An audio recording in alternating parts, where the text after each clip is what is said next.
I, 28F, just got married to the love of my life, Mark. The wedding was perfect, a day I had dreamed about for years. Everything went smoothly, from the weather to the food to the music. Our families and friends were all there, sharing in our happiness. It was supposed to be the best day of my life, and for the most part it was. But one moment cast a long, strange shadow over the entire celebration. That moment was the maid of honor speech given by my new sister-in-law, Clara. Clara has always been a bit of a puzzle to me. She and Mark are close, but her warmth toward me has always felt forced. She smiles. She says the right things, but her eyes never seem to match her words. I tried to dismiss it as me being overly sensitive. I wanted to have a good relationship with my husband's sister, so I always gave her the benefit of the doubt. I chose her as my maid of honor because Mark asked me to, saying it would mean the world to her and his family. I agreed, hoping it would be a bridge to a real friendship between us. The reception was in full swing. The best man had given a funny, heartfelt speech. Everyone was laughing and relaxed. Then it was Clara's turn. She walked up to the microphone holding a glass of champagne. She looked elegant in her dress, and she had a practiced smile on her face. She started with the usual pleasantries, talking about how happy she was for her brother and how she was so glad to welcome me into the family. It was all very standard, very safe. Then she raised her glass, looked directly at me and Mark, and said the words that made the entire room fall silent. "I hope you two have as much luck as I do with my husband." For a split second, there was confused applause from a few people who weren't paying close attention. But for everyone who knew her situation, it was a bizarre and deeply uncomfortable statement. Because Clara is divorced. She has been for 3 years. Her ex-husband, David, isn't just out of the picture. His name is practically forbidden in the family. No one talks about him. No one talks about the divorce. It was a messy, painful split that, according to family lore, left Clara completely shattered. So for her to stand up at our wedding and wish us the same luck she had with her husband felt like a curse. It was a thinly veiled, passive-aggressive jab that was designed to sound sweet to strangers but cut deep for those in the know. The air went out of the room. I saw my mother's face tighten with confusion and concern. Mark's parents, who were sitting at the head table with us, looked mortified. My husband just stared at his sister, his expression a mixture of shock and anger.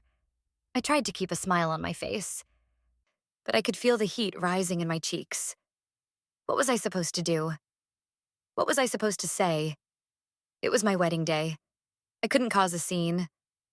So I just sat there, frozen, as Clara smiled, took a sip of her champagne, and sat back down as if she had just delivered the most beautiful toast in the world. The band, sensing the awkwardness, quickly started playing a cheerful song, but the mood had been broken. Later that evening, as guests were dancing, Mark pulled me aside. "I am so sorry about Clara," he said, his voice low and angry. "I don't know what she was thinking." "What did she mean by that, Mark?" I asked, my voice trembling a little. It felt so intentional. "It's just Clara," he said, shaking his head.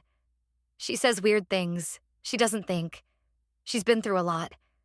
Please, let's not let her ruin our night." I wanted to believe him. I wanted to believe it was just a thoughtless comment, a slip of the tongue from a person who was still hurting. So I nodded and let him lead me back to the dance floor. I tried to forget it. I tried to push the image of her smug smile out of my mind. But the words echoed in my head for the rest of the night. A sour note in an otherwise beautiful symphony. Her wish for us hung in the air. A strange and unwelcome wedding gift that I couldn't return. I had a feeling this was just the beginning of a much larger problem. The honeymoon was a welcome escape. For 2 weeks, we were in our own little bubble, far away from family drama and strange wedding speeches. We explored a new city, relaxed on the beach, and just enjoyed being newlyweds. Mark was attentive and loving, and for a while I was able to push Clara's words to the back of my mind. But they were always there, lurking just beneath the surface. Every time we talked about our future, a small, dark part of me wondered if her wish would come true. When we returned home, reality set in quickly. There were thank you cards to write, gifts to put away, and a mountain of laundry to do. We also had a family dinner scheduled at Mark's parents' house for the weekend after we got back. It was meant to be a celebration of our marriage, a chance to look at wedding photos and share stories from our trip. I dreaded it. I knew I would have to face Clara, and I didn't know how to act. The dinner was as awkward as I had imagined. Clara greeted me with a big hug, as if nothing had happened. "I'm so glad you're back," she exclaimed, her voice dripping with artificial sweetness. "We missed you so much." I just smiled weakly and said, "It's good to be back." Throughout the evening, she made little comments, subtle digs that only I seemed to notice. When I mentioned a beautiful restaurant we had eaten at on our honeymoon, she said, "Oh, you have to be careful with those tourist traps. They're always so overpriced." When I showed her a photo of a necklace Mark had bought me, she remarked, "How nice." It's very simple. Mark didn't seem to pick up on any of it. He was just happy to be with his family. His parents, Carol and Tom, were also acting like everything was perfectly normal. They asked us about our trip and gushed over the wedding photos, carefully avoiding any mention of Clara's speech. It was like there was an unspoken agreement to pretend it never happened. I felt like I was going crazy. Did I imagine the tension? Was I the only one who thought what she did was out of line? After dinner, while the men were in the living room watching sports, I found myself in the kitchen with Clara and her mother. Carol was washing dishes and Clara was drying. I was just standing there, feeling like an outsider. "You know," Clara said, not looking at me as she polished a wine glass. "I was just trying to be funny with my speech. I hope you weren't offended." I was so stunned that she brought it up that I didn't know what to say for a moment. "It was unexpected," I finally managed. She laughed, a short, sharp sound. "Oh, you're so serious. It was a joke, a bit of dark humor. You have to be able to laugh at yourself, you know." "A joke about your failed marriage?" I wanted to say, but I bit my tongue. I didn't want to start a fight in my mother-in-law's kitchen. Carol chimed in, her back still to us. "Clara has a very unique sense of humor. Don't take it personally, dear. She was just trying to tell you that marriage is hard work and not to take it for granted."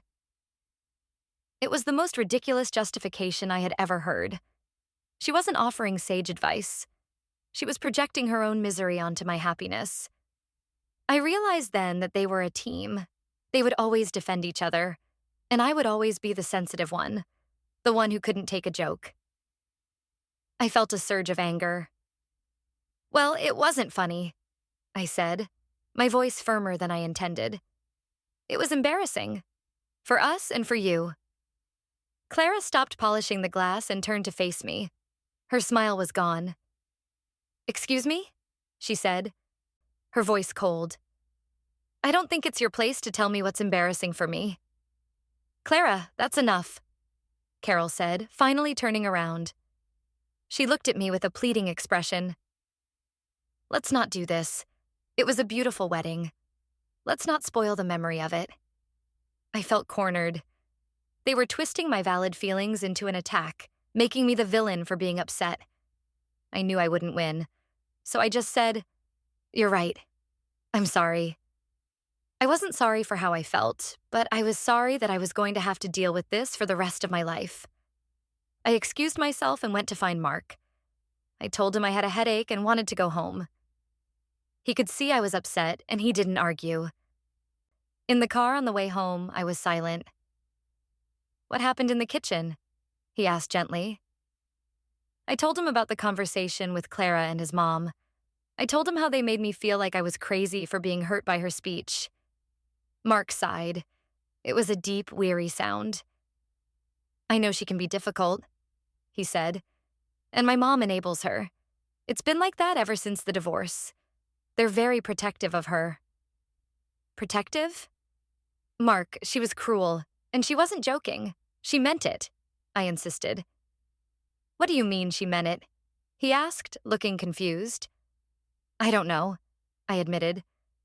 But it felt like she was trying to sabotage our day, like she wanted to remind everyone, especially me, that marriage can fail. He reached over and took my hand. Our marriage won't fail, he said firmly. I won't let it, and I won't let her get to you. I'll talk to her. What will you say? I'll tell her to back off. I'll tell her she needs to apologize to you. A real apology, not that it was just a joke nonsense. I appreciated his intention, but I had a sinking feeling it wouldn't make a difference. Clara wasn't the type to apologize. She was the type to double down. And the more I thought about it, the more I realized I didn't know the full story about her divorce. Everyone was so secretive about it. They all just said it was messy and that David had hurt her badly. But what if there was more to it? What if the reason she was so bitter had less to do with David and more to do with herself? I decided then and there that I needed to understand what really happened. Not to be nosy, but to protect myself and my marriage. I needed to know what kind of person I was really dealing with. The next week, Mark told me he had spoken to Clara. He said it was a difficult conversation. She had cried and accused him of taking my side and abandoning her. She claimed she was just trying to be honest about the realities of marriage and that I was too sensitive and idealistic. In the end, she offered a half-hearted apology through him, saying she was sorry if I misinterpreted her intentions. I knew that was the best I was going to get, so I told Mark it was fine and we should move on. But I didn't move on. Her non-apology only fueled my determination to find out the truth. I started my quiet investigation with the one person I thought might be a little more objective. Mark's cousin, Sarah. Sarah and I had always gotten along well. She was a few years younger than Clara and had a more down-to-earth personality.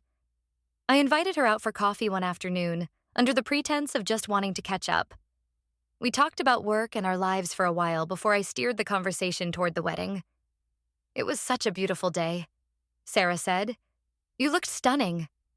Thank you, I said. I'm so glad everything went well. Mostly. She gave me a knowing look. You mean Clara's speech? I nodded, relieved that someone else was acknowledging it. It was so strange. I still don't understand what she was trying to do. Sarah sighed and stirred her latte. That's just Clara being Clara. Ever since the divorce, she's been different. Bitter. Everyone says the divorce was really hard on her, I said, fishing for more information. Mark doesn't like to talk about it, but he said David really hurt her.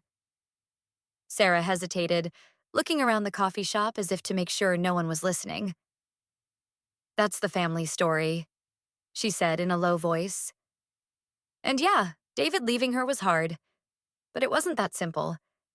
Clara wasn't exactly an innocent victim in all of this. My heart started to beat a little faster. What do you mean? Look, I probably shouldn't be saying this, she said. But there were always rumors. David's family and their friends tell a very different story. They say Clara was incredibly demanding, that she was obsessed with money and status. Money? I asked, surprised. Mark's family was comfortable, but they weren't wealthy. Clara worked in marketing, but she always seemed to be living a lifestyle that was slightly beyond her means, with designer bags and expensive vacations. I had always assumed her parents helped her out. Yeah, Sarah continued. David came from a family with a lot of money. He had a trust fund, an inheritance. The story goes that Clara was constantly pressuring him for more. She wanted him to invest in these crazy business ideas she had, but he always refused. He was apparently much more conservative with his money. This was a side of Clara I had never heard about. The family narrative was always about her broken heart, not her financial ambitions. So they fought about money? I asked. Constantly, from what I heard. I think that's a big part of why he left. He felt like she was using him. Of course, Aunt Carol and Uncle Tom would never admit that. To them, David is the villain who abandoned their poor, heartbroken daughter. And what do you think? I pressed. Sarah shrugged. I think the truth is probably somewhere in the middle. But I will say this. Clara has always had a jealous streak. She was the golden child for so long, the only daughter. When Mark met you and got serious, I think it was hard for her. You took some of the attention away from her. And you got the big, happy wedding she never had. Her words hit me like a ton of bricks. It all started to make sense. The passive-aggressive comments, the backhanded compliments, the bizarre wedding speech. It wasn't just a thoughtless joke. It was a targeted attack born out of jealousy and resentment. She wasn't wishing me her luck. She was trying to drag me down to her level of misery. I thanked Sarah for her honesty.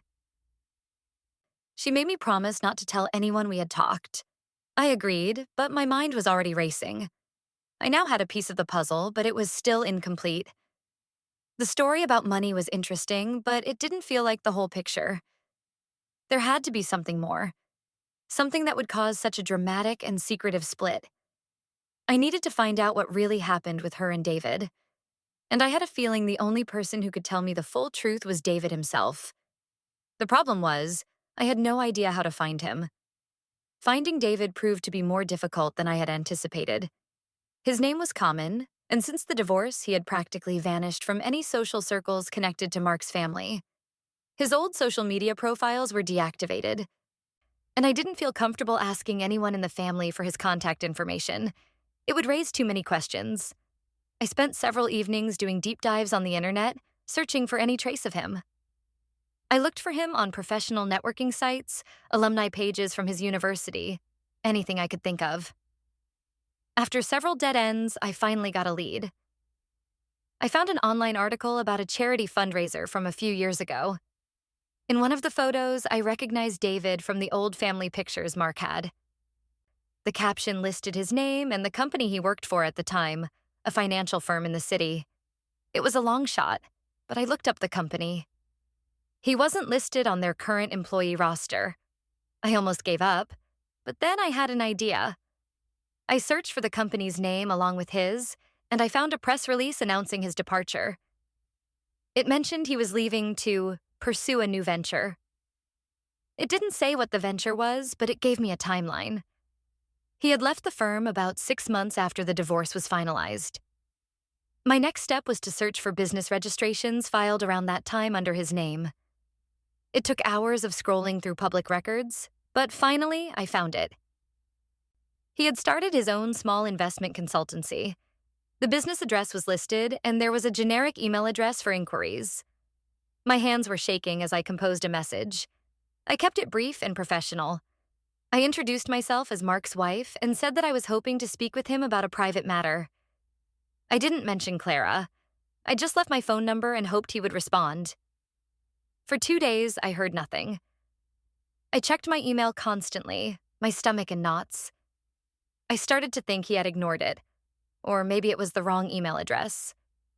I was beginning to lose hope. Then, on the 3rd day, my phone buzzed with a text from an unknown number. "This is David. I got your email. I'm not sure what you want to talk about, but I can give you a call this afternoon if you're free." We arranged a time, and I spent the rest of the day feeling incredibly anxious. What was I going to say to him? How could I ask a virtual stranger about his painful divorce without sounding like a crazy person? When he called, his voice was cautious. "Hi, this is David." "Hi, David. Thank you so much for calling me back." "I really appreciate it," I started, trying to sound calm and composed. "No problem," he said. "So, you're married to Mark now? Congratulations." There was no warmth in his tone. It was flat and formal. "Thank you," I said. "Look, I know this is going to sound strange, and you have every right to hang up on me, but I'm calling about Clara." There was a long pause on the other end of the line. I could hear him take a deep breath. "What about her?" he finally asked, his voice now laced with weariness. "At our wedding," I began. "She gave a speech. She wished us the same luck she had with you." I heard a short, bitter laugh. "That sounds like her," he said. "Let me guess. She played it off as a joke, and everyone else pretended it was normal." "Exactly," I said, feeling a surge of validation. "And it's not just that.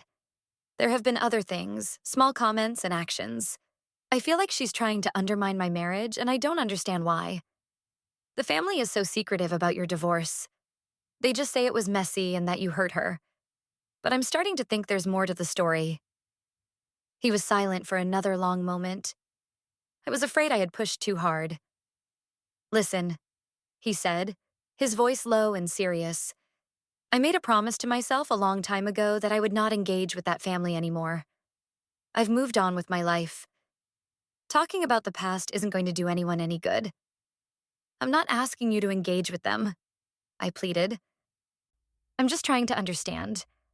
I feel like I'm fighting a ghost. If I knew what her issue was, maybe I could handle it better. Maybe I could protect myself and my marriage from whatever it is she's doing. He sighed heavily. It was a sound of pure exhaustion. You want to know what her issue is? He said. Her issue is that she is a black hole of need. She sucks everything and everyone dry. She's a liar and a manipulator, and she will never, ever be happy. She resents your happiness because she's incapable of finding her own. His words were harsh, but they rang true. They aligned with everything I had experienced. But why? I asked. What did she do? He was quiet for a bit. I could tell he was debating how much to say. Let me give you a piece of advice, he said finally. Check her finances. Don't just look at her spending. Look for debt. Look for loans. Look for failed businesses. That's where you'll find your answers. Failed businesses? I asked, remembering what Sarah had told me. Sarah mentioned she had some business ideas. Ideas is a generous word, he said caustically. They were schemes.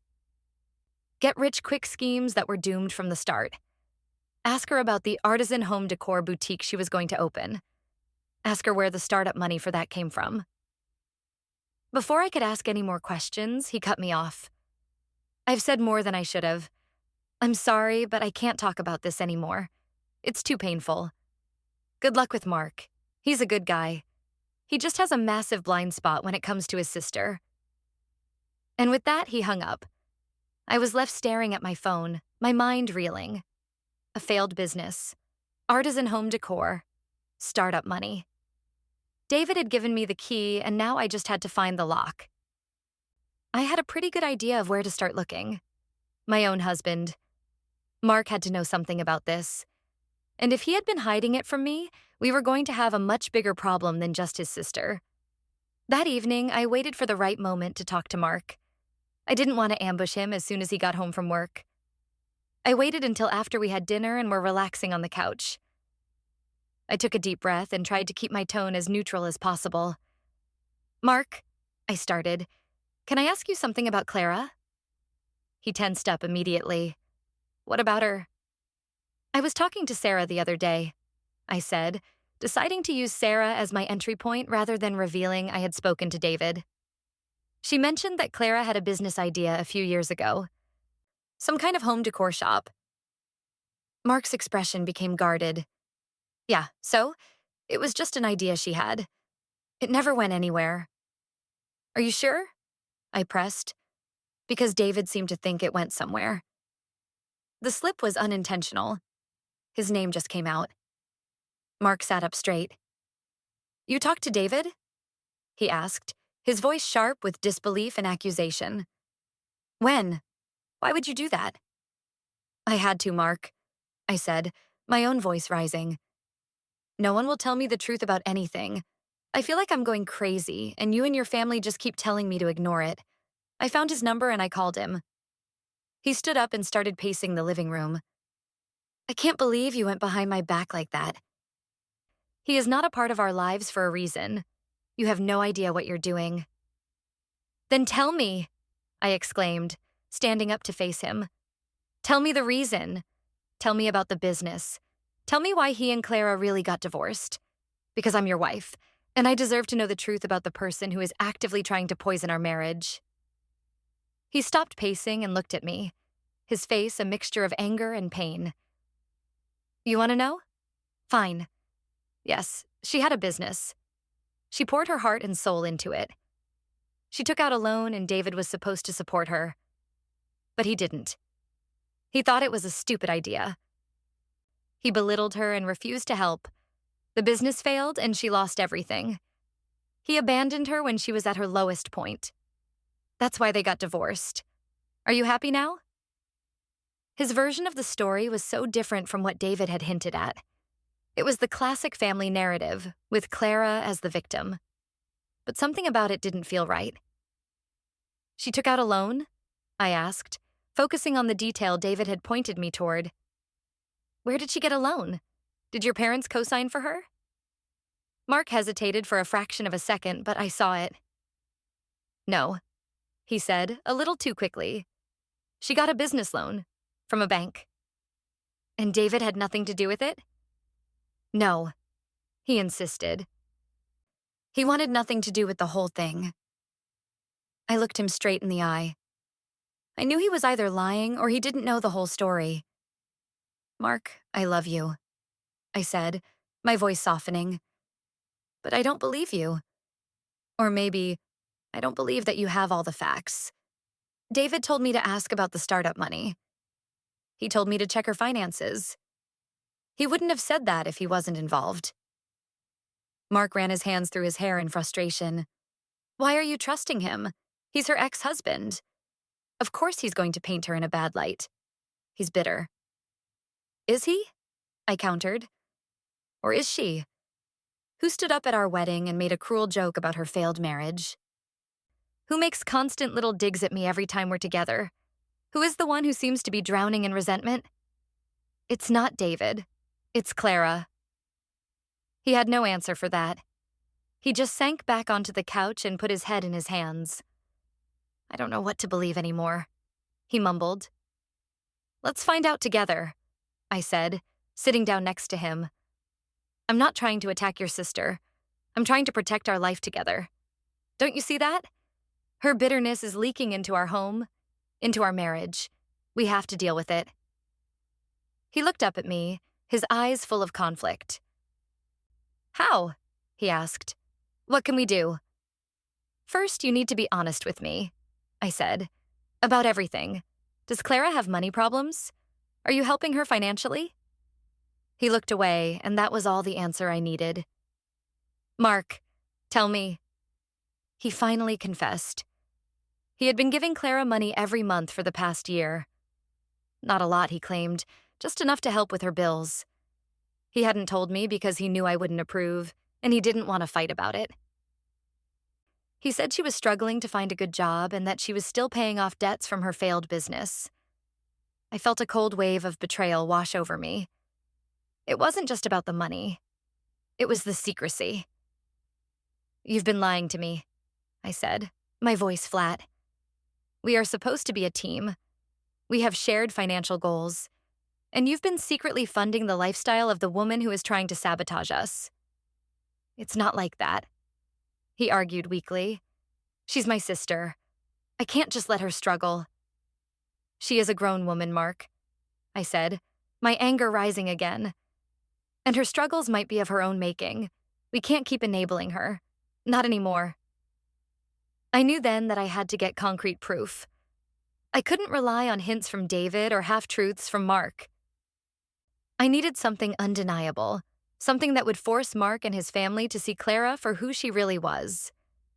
I had a feeling that the details of that business loan were the key to everything, and I was going to find them, with or without my husband's help. My conversation with Mark ended in a tense stalemate.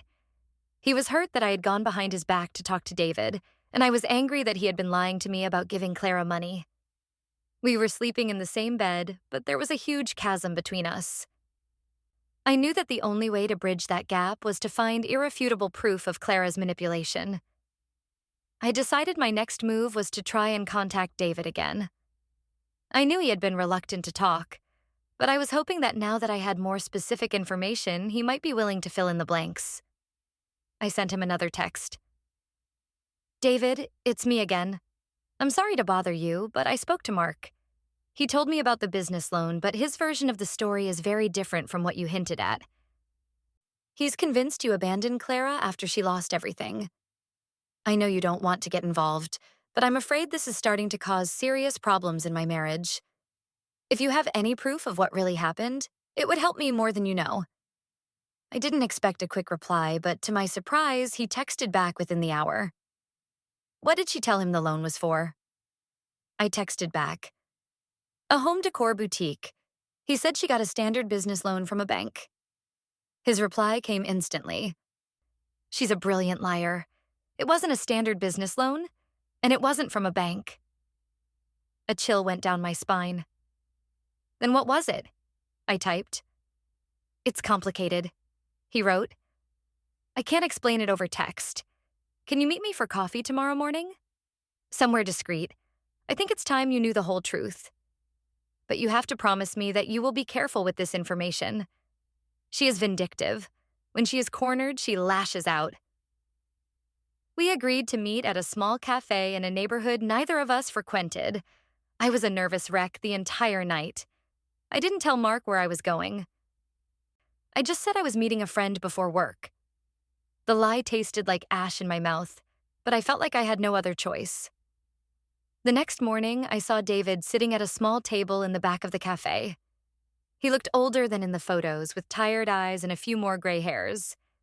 He stood up when I approached and shook my hand. Thank you for meeting me, I said as I sat down. I shouldn't be doing this, he said, getting straight to the point. But you sound like you're in the same trap I was. You see the manipulation, but no one else does. They're also blinded by her victim act.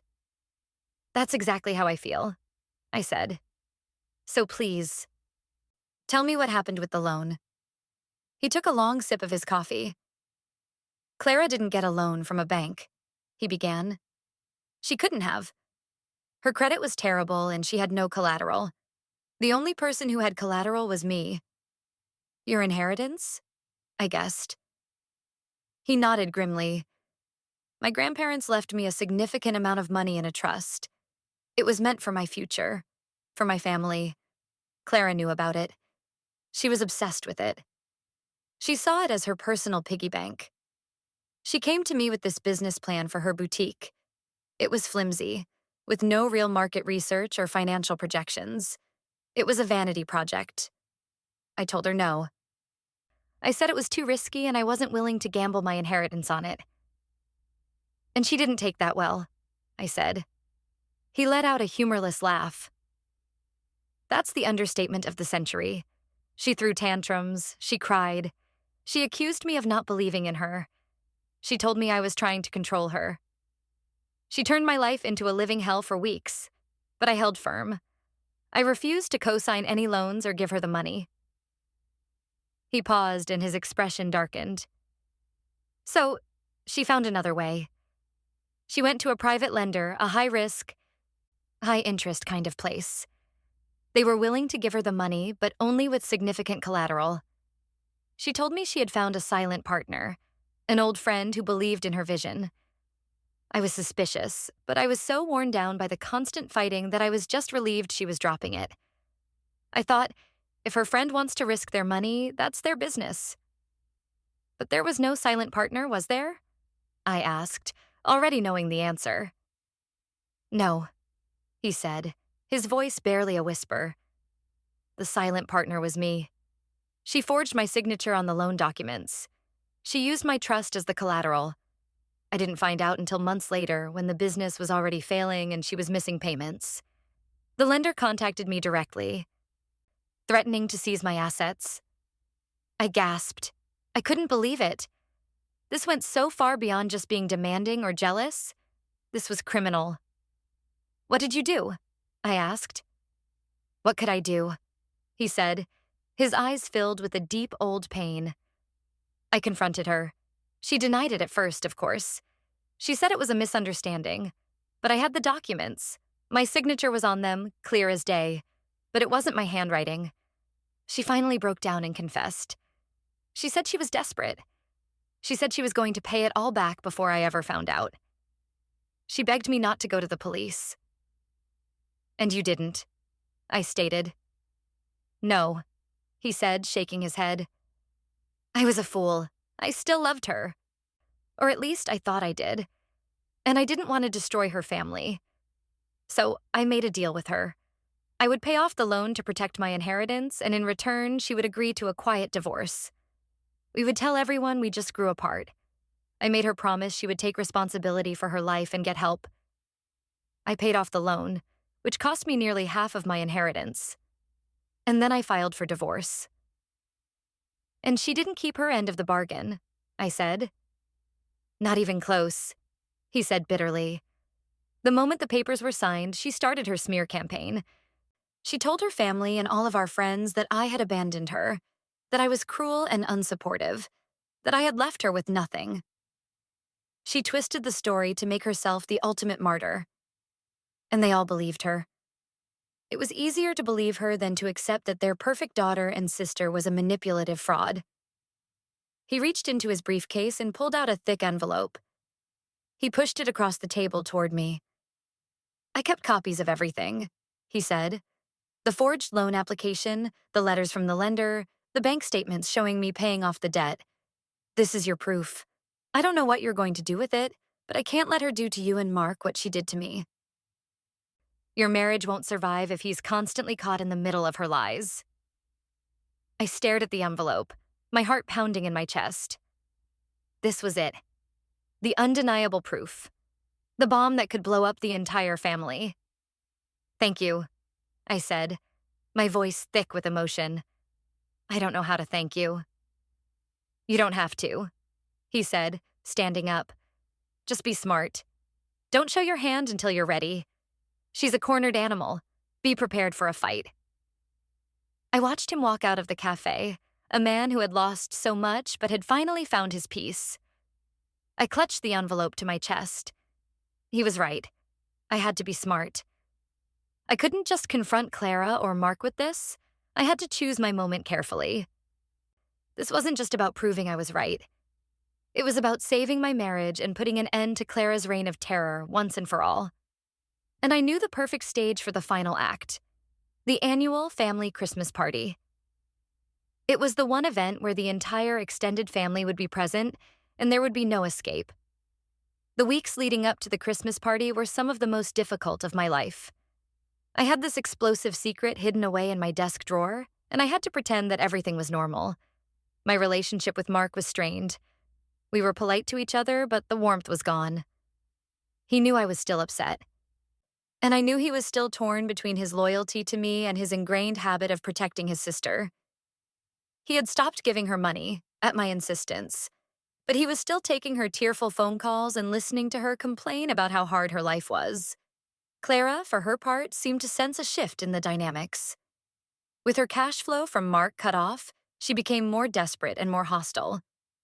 She would send me passive-aggressive texts, things like, I hope you're not letting Mark forget about his family now that he has you.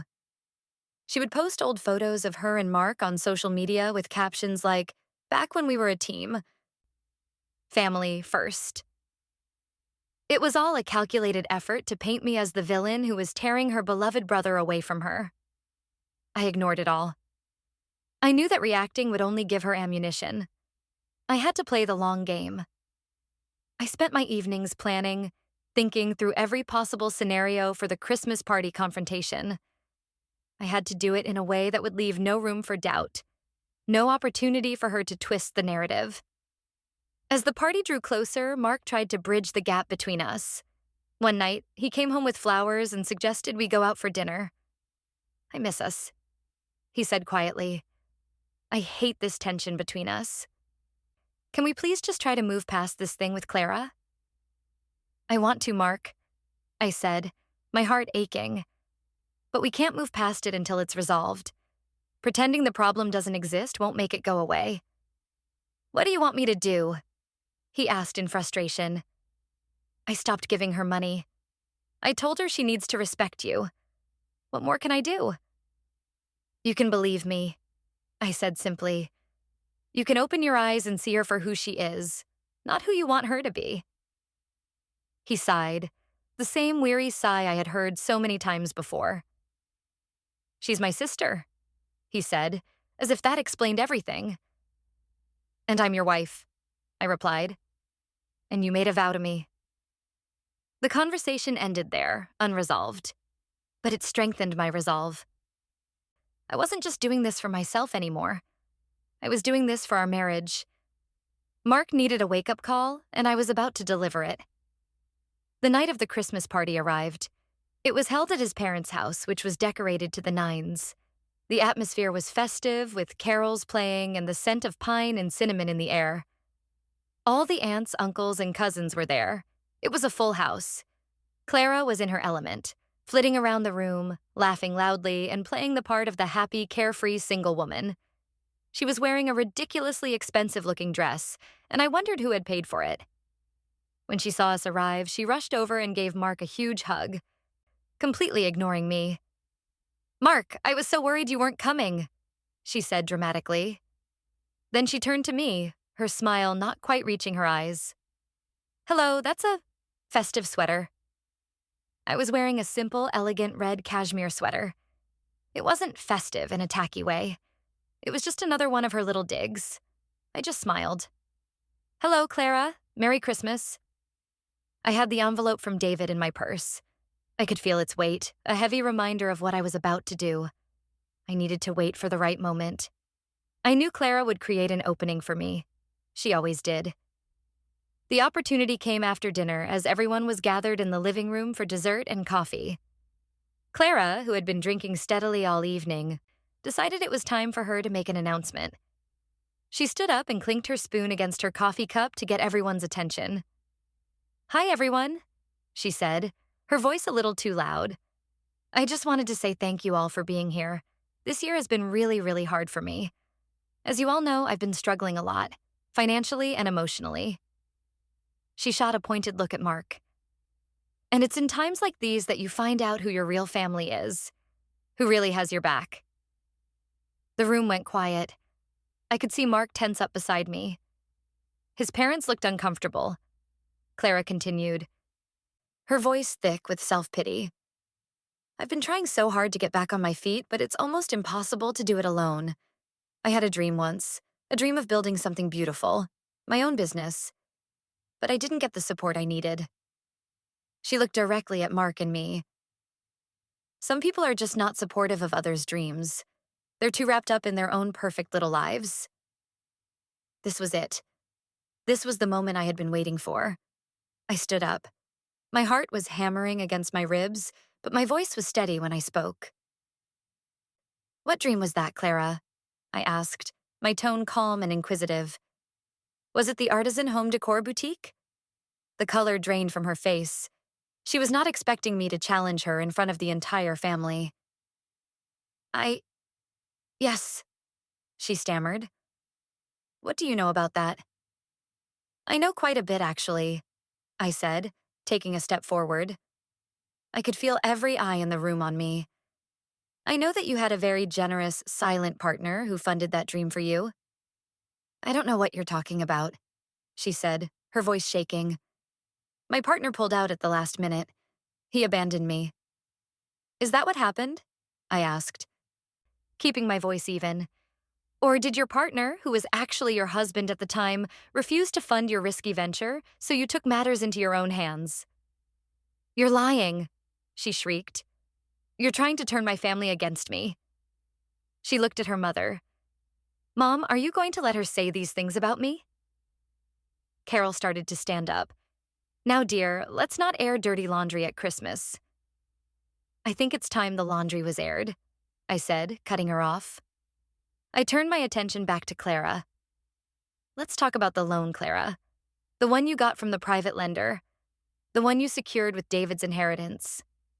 The one you signed his name on." A collective gasp went through the room. Clara looked like she had been struck by lightning. Mark was staring at me, his mouth hanging open in shock. "That's a horrible accusation," Clara finally managed to say, her voice trembling with manufactured rage. "You have no proof." "Oh, but I do," I said calmly. I reached into my purse and pulled out the envelope. I didn't open it. I just held it up. "I have a copy of the loan application you submitted, with your signature and the one you forged for David. I have the threatening letters from the lender, and I have the bank statements showing David paying off the nearly $200,000 debt you put him in, just to protect his own future from the mess you made." I let my words hang in the air. The silence was absolute. No one moved, no one breathed. Clara's face had gone from pale to a blotchy, furious red. "He gave you those?" she whispered, her eyes wide with disbelief and hatred. "That snake. He's trying to ruin my life." "No, Clara," I said, my voice filled with a cold certainty. "You ruined your own life, and then you ruined his. And for the past 3 years, you have lied to this entire family. You've played the victim, manipulating them for sympathy and for money, all while you were the one who committed fraud. You've been poisoning everyone with your bitterness and your lies." I turned to my mother-in-law. "You've enabled her, Carol. You've let her get away with this victim narrative because it was easier than facing the truth about your daughter." Then I looked at my husband. His face was a mask of devastation and dawning comprehension. "And you, Mark," I said, my voice softening slightly. "You have been her biggest enabler.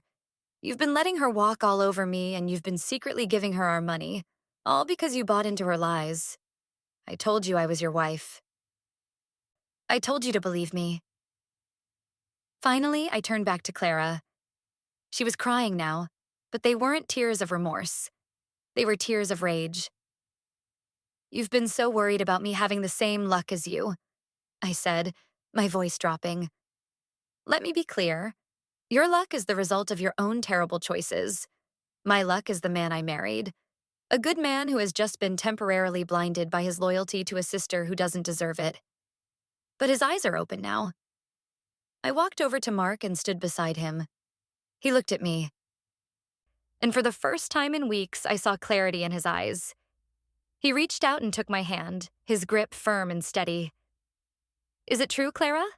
he asked, his voice cracking with emotion. "Did you do that to him?" Clara just sobbed, unable to form a coherent sentence. Her whole world, built on a foundation of lies, had just come crashing down around her. The family just stared, their faces a mixture of shock, pity, and disgust. No one rushed to comfort her. Her spell was broken. I didn't feel triumphant. I just felt a profound sense of relief. The truth was finally out. I didn't need to show them the papers in the envelope. Clara's reaction was all the proof anyone needed. The war was over. I had protected my marriage, and I had exposed the truth. Whatever happened next, I knew that Mark and I would face it together, and Clara would have to face the consequences of her actions alone. The immediate aftermath of the confrontation was chaos. Clara devolved into incoherent screaming and crying, accusing me of being a monster and trying to destroy the family. Her father, Tom, who had been silent through the whole ordeal, finally stepped in and quietly led her out of the room. Her mother, Carol, just sat on the sofa, looking shell-shocked, staring into the middle distance, as if she couldn't process what had just happened. The festive atmosphere of the party had evaporated, replaced by a thick, suffocating silence. The other family members, the aunts and uncles and cousins, began to make quiet excuses. They offered awkward goodbyes, their eyes avoiding mine, and quickly left. No one knew what to say. Within 15 minutes, the house was empty except for me, Mark, and his parents. Mark hadn't let go of my hand.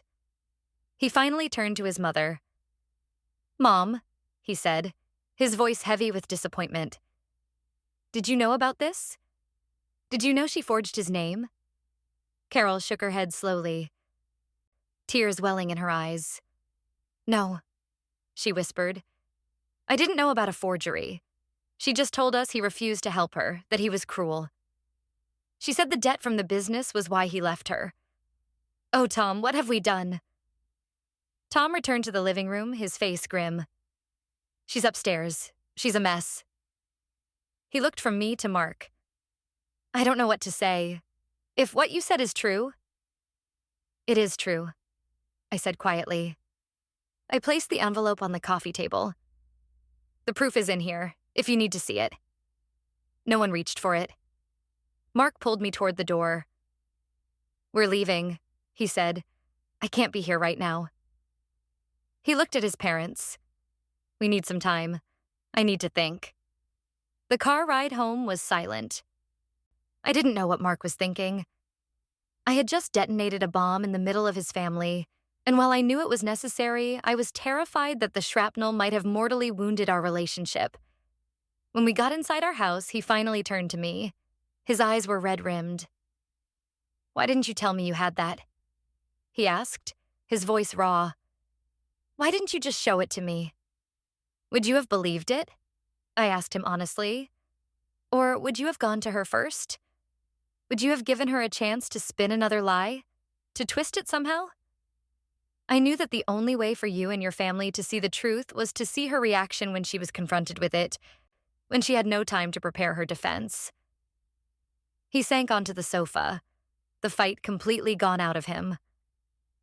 "All these years," he said, mostly to himself. "All these years I defended her. I felt so sorry for her. I thought David was a monster, but he was the victim. And she let me believe that. She let all of us believe that." He looked up at me, his eyes filled with a profound sadness and regret. "And I let her hurt you. I stood by while she made you miserable, and I told you that you were being too sensitive. I am so, so sorry." I went and sat beside him, and for the first time in weeks, I wrapped my arms around him. He held me tightly, and I could feel the tension and distance that had been between us finally melting away. "I'm sorry, too," I whispered. "I'm sorry it had to happen like that. But I didn't see any other way." "You did what you had to do," he said, his voice muffled in my hair. "You were protecting us. I should have been the one protecting us. I won't make that mistake again." We stayed up late that night, talking more honestly than we had in months. He told me about his childhood, about how Clara had always been the fragile, dramatic one, and how he had always felt responsible for her. I told him about how isolating and lonely it had been to feel like the enemy in his family. We were finally a team again. The next few days were quiet. We didn't hear from his parents or from Clara. We had our own quiet Christmas, just the two of us. It was exactly what we needed. We reconnected and started to heal the fractures in our marriage. A week after the party, Mark's father, Tom, called. He asked if he and Carol could come over to talk. When they arrived, they looked tired and defeated. "We've seen the papers," Tom said, his voice heavy. "We came by the house when Clara was out and we looked in the envelope you left. It was all there, just like you said." Carol started to cry softly. "We've been such fools," she said. "We wanted to believe our daughter. We didn't want to see what was right in front of us. We owe you a huge apology for everything we put you through, for not believing you, and for enabling her for so long." "We've given her an ultimatum," Tom continued. "She has to get a job and start paying us back for all the money we've given her over the years.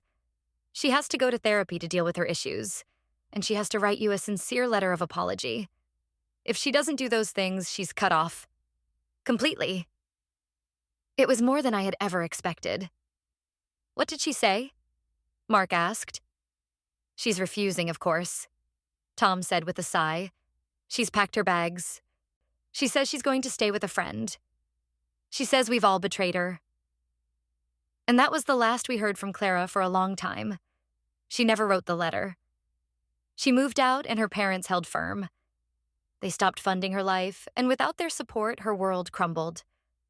The friend she was staying with eventually got tired of her drama and kicked her out. The last we heard through the family grapevine was that she had moved to a different city and was working a low-paying retail job, living in a small rented room. Her designer bags and expensive vacations were a thing of the past. Our lives, on the other hand, became peaceful. The cloud of tension that had hung over our marriage was gone. Our relationship with Mark's parents slowly healed. It was awkward at first, but their genuine remorse and their efforts to change made it possible. They started treating me like a daughter, not an outsider. They respected my boundaries. Months later, on our first wedding anniversary, Mark and I went back to the beautiful restaurant from our honeymoon. As we sat there, raising a glass of champagne, I thought about Clara's wedding speech. She had wished us her luck, hoping to curse us with her own misery. But in the end, her bitter words had been a gift. They had set me on a path to the truth. And the truth, as painful as it was to uncover, had set us all free. It had freed David from his reputation as a villain. It had freed Mark's parents from their cycle of enabling. It had freed Mark from a lifetime of misplaced guilt. And it had freed me to finally have the happy, peaceful marriage I had always dreamed of. Clara had hoped we would have her luck, but we had made our own. And it was nothing like hers.